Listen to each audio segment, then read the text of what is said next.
Limitations on Western capabilities to train Ukrainian pilots on F-16 fighter jets are creating significant bottlenecks. Denmark, Norway, the Netherlands, and Belgium plan to send over 60 F-16 aircraft to Ukraine in the summer of 2024. However, US, Danish, and Romanian pilot training facilities can only train a limited number of Ukrainian pilots.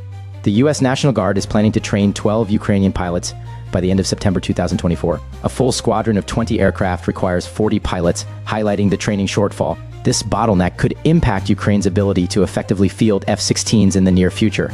French authorities are investigating multiple recent pro-Russian sabotage and societal influence operations in France.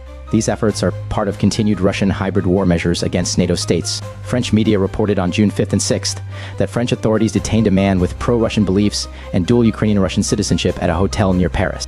Authorities found explosives, materials to make explosives, small arms, money, and passports in his hotel room. The man reportedly fought with the Russian military for 2 years in Ukraine. This incident highlights ongoing efforts to weaken support for Ukraine.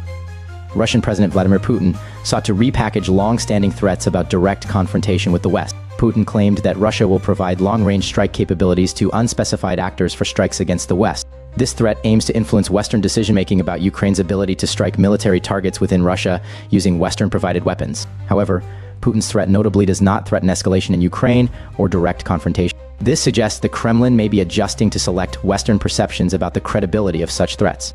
Putin's rhetoric is intended to deter Western support for Ukraine. Putin inadvertently indicated on June 5th that Russian forces may be suffering roughly 20,000 monthly casualties in Ukraine. This figure, if accurate, would be roughly equal to or just below the number of new personnel that Russia reportedly generates per month. Putin suggested that roughly 5,000 Russian personnel are killed in action each month, implying that about 15,000 Russian personnel are wounded monthly. This casualty rate aligns somewhat with the lower end of Ukrainian reporting but remains unconfirmed.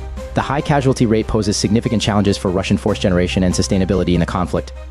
Russian naval vessels will make a port call in Cuba from June 12th to 17th as part of a larger effort to invoke the historical memory of the Cuban Missile Crisis. This is seen as part of Russia's reflexive control campaign to encourage U.S. self-deterrence.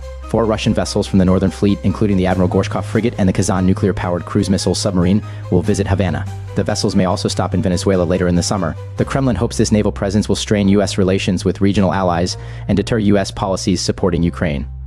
Ukrainian forces struck an oil refinery in Rostov Oblast and an oil depot in Belgorod Oblast on the night of June 5th to 6th. The Rostov attack targeted the Novoshakhtinsk oil refinery, causing a fire at the facility. This refinery has a capacity of 5 million tons per year and is mainly export-oriented. In Belgorod, Ukrainian drones reportedly caused a fire at an oil depot in Staruskolsky district.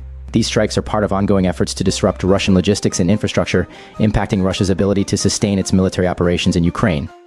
Russian and Taliban officials expressed interest in bilateral cooperation, indicating that Russia will likely soon delist the Taliban as a prohibited organization in Russia. Taliban Acting Minister of Labor and Social Relations Abdullah Mahdi discussed expanding economic and energy ties with Russia during the St. Petersburg Economic Forum on June 6. Russian President Vladimir Putin supported delisting the Taliban during a meeting with the Taliban delegation in May. This cooperation aims to degrade the Islamic State Khorasan province and strengthen Russia's influence in Afghanistan, while also supporting Russia's broader strategic interests in the region.